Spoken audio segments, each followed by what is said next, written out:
दो तीन प्रकरण अभी लगातार ऐसे हुए हैं जिसमें भाजपा के विधायकों का अपनी सरकार पर विश्वास नहीं है। खुद भाजपा के विधायक पीएम केयर फंड में जो विधायक निधि से पैसा दिया है उस पैसे को वापस मांग रहे हैं मुजफ्फरनगर के विधायक और उसी तरीके से हरदोई के गोपामऊ के विधायक श्याम प्रकाश, जिन्होंने 25 लाख रुपया दिया था, और खतौली विधायक सैनी और एक मुजफ्फरनगर के विधायक।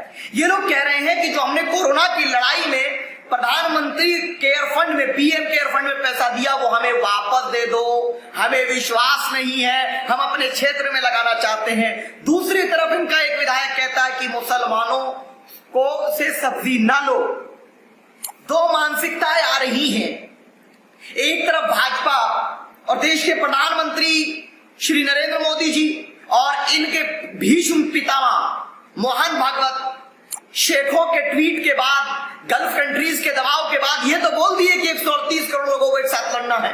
ये तो बोल दिए ट्वीट के डर से सोनू निगम ने जैसे ट्विटर अकाउंट डिलीट किया था।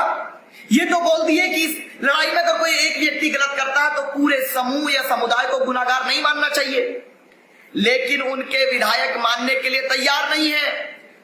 क्या अपने लोगों पे भी काबू नहीं है प्रधानमंत्री जी? जब भाजपा के लोगों को पीएम केयर फंड पर भरोसा नहीं है कि ये जो पैसा इकट्ठा हो रहा है तो फिर किसको भरोसा होगा? मैं तो कहता हूं इससे तो पूरे देश में जो लोग पैसा दे रहे थे उनमें सब में एक अविश्वास पैदा होगा कि भाई पीएम केयर फंड में पैसा मत दो, या तो गड़बड़ झाला हो रहा है। दूसरी बड़ी खबर, पहला तो ये गड़बड़, दूसरा ये विधायक जो है सब्जी के लिए मना करता है। ये देवरिया का विधायक है, बरहाज विधानसभा का सुरेश तिवारी।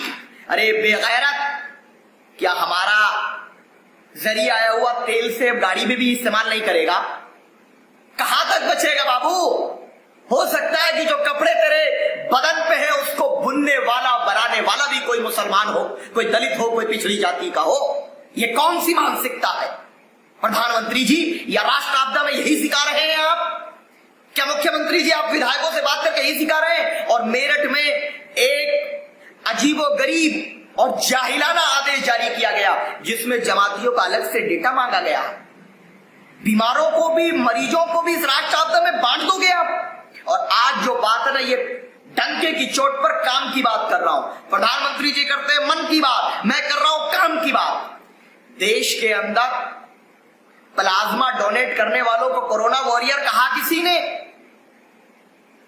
देश के अंदर पीपीई किट की समस्या को दूर करने का मुद्दा उठाया किसी ने? हम उठा रहे हैं कि उनको पीपीई किट मिलनी चाहिए, डॉक्टर्स को, पुलिस वालों को, आर्मी स्टाफ को और मीडिया स्टाफ को भी, सफाई कर्मी को भी। दूसरी चीज कि कोरोना कैसे फैला करने वाले गुजरात का अहमदाबाद और उत्तर प्रदेश का आगरा कोरोना हॉटस्पॉट बन गए हैं, और वहां वो वही जगह है जहां डोनाल्ड ट्रंप आए थे। बताइए प्रधानमंत्री जी, आज देश जानना चाहता, पूछता है भारत, क्या डोनाल्ड ट्रंप का कोरोना टेस्ट या स्क्रीनिंग की गई, या उनके साथ आने वाले लोगों की कोरोना टेस्ट या स्क्रीनिंग की गई तो देश के सामने जाहिर की जाए। और उसी को डर के दवाई दी, जो हमको बीमारी फैला गया, धमकी से दवाई दी हमने। दूसरी और अहम चीज कि कल मुख्तार अब्बास नकवी और सब लोगों के पेट में दर्द कि शादाब चौहान ने कोरोना वॉरियर बोल दिया प्लाज्मा डोनेट करने वालों को। अरे जो अपनी जिस्म से अपने खून को निकाल के दे दे, अपने लहू को दे दे दूसरे भाई भारत के नागरिक की जान बचाने के लिए, क्या वो कोरोना वॉरियर नहीं है? लेकिन तुम्हें शर्म आती है कहने में, तुम्हें सच सुनने की आदत नहीं है, तुम्हें सरकार की चाटुकारिता करने की आदत हो चुकी है साहब। और याद रख लीजिए, सोशल मीडिया ऐसा माध्यम है, अगर आप चाहोगे भी तो सच जनता तक पहुंचने से नहीं रोक सकता। इन्होंने पालघर में संतों की हत्या हुई, बड़ा बवाल किया। आज बुलंदशहर में 2 संतों की हत्या हुई, किसी ने इस्तीफा मांगा? कहां गए जूना अखाड़ा, कहां गए वो तमाम लोग? किसी ने इस्तीफा मांगा योगी आदित्यनाथ से? दूसरी बात, हत्या क्यों हुई? कि जो आरोपी है हत्या का, जिसको पकड़ा गया, वो दलित है और उसने संत का चिमटा पकड़ लिया या उठा लिया, जिसको लेकर गाली दी गई। यानी कि दलित पहले से गाली सुनता है, दोबारा भी गाली सुनेगा। और हो सकता है कि मैं इस बात का एकदम पक्षधर नहीं हूं कि हत्या किसी को करनी चाहिए, गलत है, कानून के हिसाब से जो गलत है वो मेरा भाई भी करे तो गलत है। लेकिन उसको प्रोत्साहित किसने किया? जब उसके जाति के लेकर गाली दी गई है, जाति नहीं है उसको पर्सनल लेकर जो भी दिया गया, वहां स्टेटमेंट में आया कि गाली दी गई। कोई नहीं मांग रहा आज इस्तीफा। और आज 30,000 केस हो चुके। ये कहते 3,000 तो तबलीगी जमात के लोग हैं। भैया 27,000 कौन है? आज देश जानना चाहता है कि 27,000 कौन है? वैश्य हैं, प्रजापति हैं, और या आपके ब्राह्मण समाज के हैं, ठाकुर समाज के हैं, चौरसिया हैं। कौन है बता दीजिए। कश्यप है बताओ? नहीं बताएंगे ना। आरएसएस के हैं बताइए, बजरंग दल के हैं बताइए, विश्व हिंदू परिषद के हैं बताइए।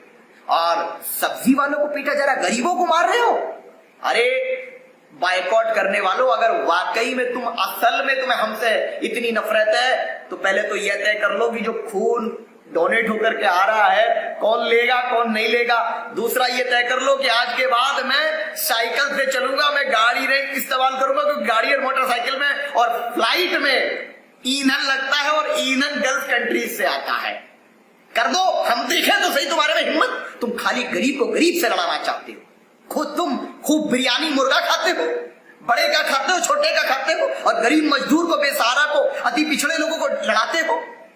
इस राष्ट्र आपदा में विदेशी फ्लाइट बंद नहीं की गई, और उस नाकामी को छिपाने के लिए पूरा ठीकरा फोड़ दो निजामुद्दीन पर। कह रहे कि मौलाना साहब फरार है। दिल्ली क्राइम ब्रांच ने एक बार नहीं कहा, लेकिन मीडिया सुबह से शाम तक बोलता। और डेली रूटीन में उनका वकील कहता कि नहीं हम लोग डायरेक्ट संपर्क में हैं, प्लाज्मा डोनेट करने की बात कर रहे हैं, लेकिन ये कहते हैं नहीं फरा, क्योंकि इनको मुद्दा भटकाना है। डोनाल्ड ट्रंप पे कार्यक्रम हुआ कि 50,000 लोग इकट्ठा हुए थे नमस्ते ट्रंप के नाम पर, और क्वारंटीन सेंटर डिटेंशन सेंटर के तरह हो चुके हैं आगरा के अंदर। हालत बहुत खराब है। तो ये पूरा एक षड्यंत्र रचा जा रहा है। लेकिन आप ये बात बताइए कि अगर किसी व्यक्ति ने, अगर किसी इमरान नाम के व्यक्ति ने मुरादाबाद में हमला किया डॉक्टर पर, हम निंदा करते हैं, लेकिन डॉक्टर भटनागर पे हमला करने वाले जुगल किशोर के खिलाफ भी तो अभियान चलाओ। ये दोगलापन कहां से लाते हो? हम सच को सच कहते हैं, हक को हक कहते हैं। जो मेहर सिंह ने पुलिस वालों पर मुजफ्फरनगर में हमला किया, उस पर तो मुहिम चलाओ, लेकिन इनके मुंह में दही जम जाती है। अगर कोई एक व्यक्ति गुनाह करे तो पूरे समाज को उससे जोड़ देते हो। इसका मतलब अगर कोई व्यक्ति यूपी का बिहार में जाकर अपराध करे तो बलात्कार करे, खुदा ना खास्ता, तो उत्तर प्रदेश को बलात्कारी कहा जाएगा? उत्तर प्रदेश को चोर कहा जाएगा? या इंडिया का व्यक्ति दुबई में जाकर के चोरी कर ले तो भारत को चोर कहा जाएगा क्या? ठीक उसी तरीके से अगर एक व्यक्ति कोई अपराध करता है, वो गलत है, उसकी जांच होनी चाहिए, जुल्म ना हो। अगर वो बेगुनाह है तो हम उसके साथ हैं, लेकिन जांच होने के बाद जो भी कोई कानून को हाथ में लेता है उस पर कार्रवाई होनी चाहिए। लेकिन ये कौन सा न्याय है कि नाम, अगर डॉक्टर को मारने वाले का नाम जुगल किशोर है तो कार्रवाई के लिए मुहिम नहीं चलाएगा ये गैंग, लेकिन अगर इमरान है तो चलाएगा। अगर पुलिस पे हमला करने वाला मेहर सिंह है तो ये मुहिम चलाएगा? नहीं चलाएगा, खामोश हो जाएगा, दही जम जाएगी तमाम लोगों को। लेकिन उसका नाम अगर कोई और निकल जाए, कोई पिछड़ी जाति का निकल जाए, कोई आदिवासी मिल जाए, कोई प्रजापति मिल जाए, तो उसके खिलाफ अभियान चलाया जाएगा। ये अब नहीं चलने वाला।